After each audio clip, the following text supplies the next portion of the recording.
Okay, gentlemen, well, welcome to the Super Reviews SimCorp Roundtable.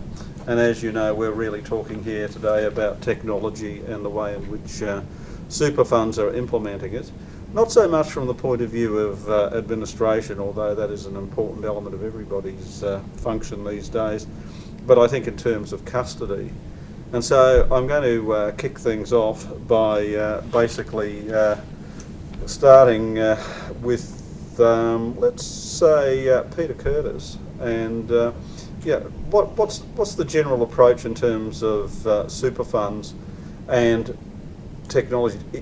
Is there a capacity to insource a lot of this function, or is it something you think is best left as an outsource and something that requires the sort of investment that's external to a fund?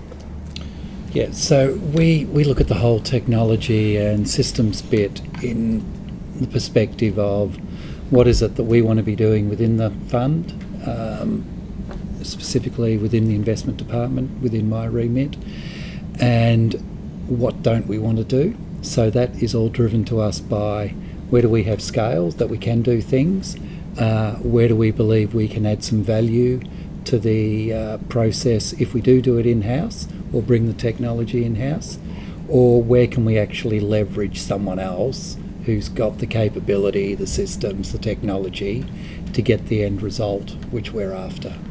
So we always look at it in those from those sort of angle, and in that regard we're happy to bring in technology in relation to how we manage the portfolio management systems, information systems, research type systems.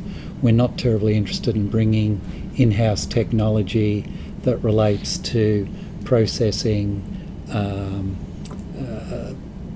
accounting record, those sorts of areas. So we look for other people for us to partner with to do those sorts of functions where we believe it's very much a scale game, and it's very much, especially where we're going, something that needs to be done globally, and it's just not an area where we think we can add value or play to our strengths in that area. Okay, David McAway, you come at it from a slightly different perspective. Challenger has its own established focus out there and its own actual technological backup. Where do you come from on it?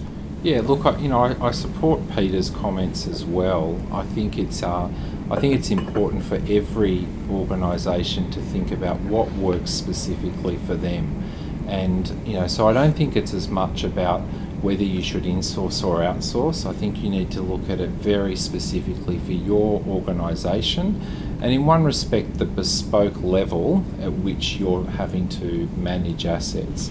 And certainly in our scenario, we have taken a different tack to what some of the super funds have done, where we do have effectively our own in-house administration platform, and we couple with a third-party custodian to provide the custodial and final execution component to our environment.